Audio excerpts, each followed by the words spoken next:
میرا نام سہیل مقبول ہے، پنجاب یونیورسٹی سے تعلق ہے میرا.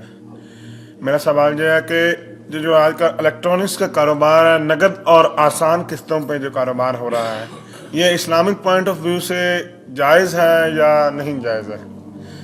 یہ جو بجلی کی مشینیں، ٹیلی ویژن قسطوں پہ بھی اور نقد بھی، یہ جائز ہے یا نہیں؟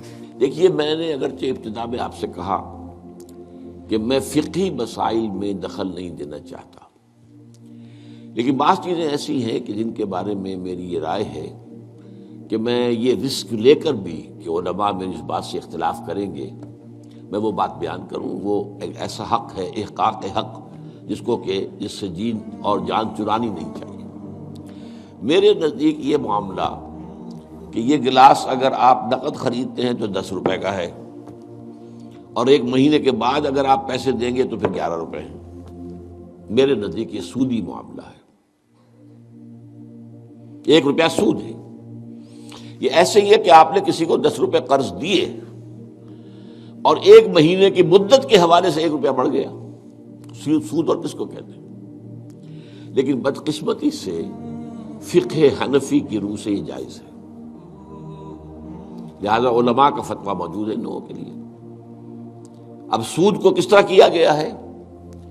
سرکموینٹ کرنا جو ہے سود کو.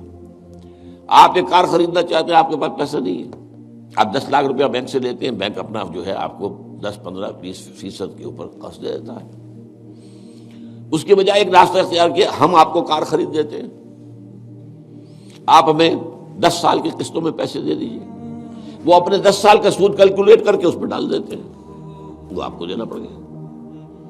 تو یہ صرف ایسے ہی ہے کہ ناک کو سیدھا پکڑ لیا جائے، یا یہ کہ پھرا کر ہاتھ جو ہے گردن سے، میرا تو ہاتھ نہیں پہنچتا، لیکن یہ کہ بہرحال جن کے پہنچ جاتے ہیں ہاتھ، وہ اس کو جائز کیے بیٹھے.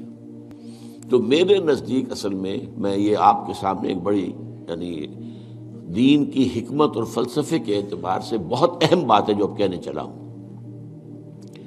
دیکھیے، آپ کو معلوم ہے کہ حق و باطل کے درمیان کشاکش اور کشمکش اور جنگ یہ تو اول روز سے ہے. ستیزہ کار رہا ہے ازل سے تا امروز، چراغ مصطفی سے شرار بولہوی. نتیجہ کیا ہے؟ حق غالب آتا ہے، کچھ عرصے کے بعد پھر باطل سامنے آ جاتا ہے. پھر کوئی اللہ نے نبی بھیجا، پھر حق کو غالب کیا، پھر اس کے اوپر بعد میں کچھ عرصے کے بعد پھر باطل سامنے آ گیا، شیطان نے پھر غلبہ کر لیا. یہی ہوتا آیا نا.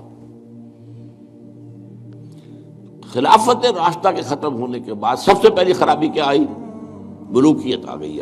اب موروثی ملوکیت ہے.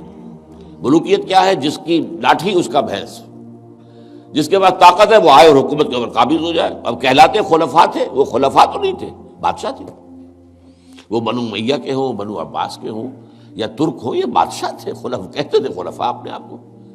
ایک معنی میں تھا کہ ظاہر بات اپنی اس حاکمیت مطلقہ کے مدعی وہ نہیں تھے، حاکم اللہ ہی کو مانتے تھے.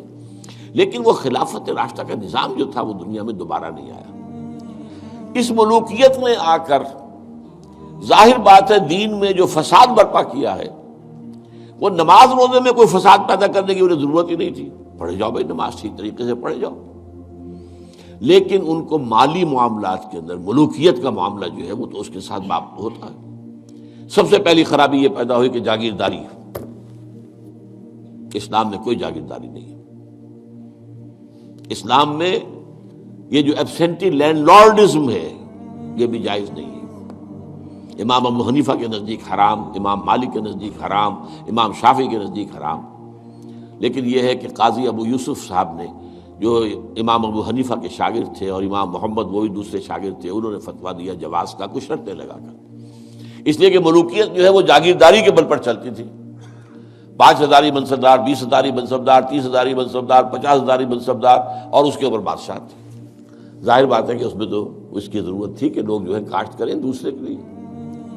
اور اسی طریقے سے نقد کے اندر یہ رقم کے اندر اضافہ کر کے اور بیک ڈور سے سود داخل ہو گیا ہے.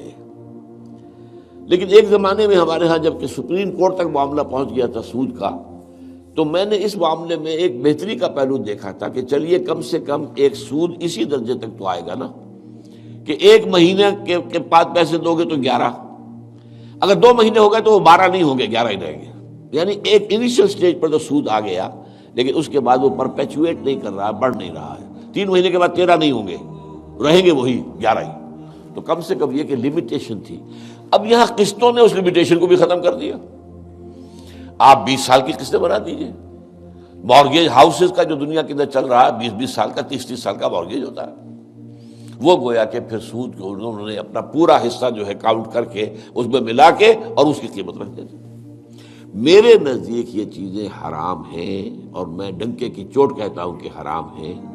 لیکن چونکہ علماء کے فتوے موجود ہیں تو لہذا میں کیا کروں گا، جو بھی کر رہے ہیں اب ان کی طرف سے جواب دہی اللہ کے ہاں پھر علماء ہی کو کرنی پڑے گی.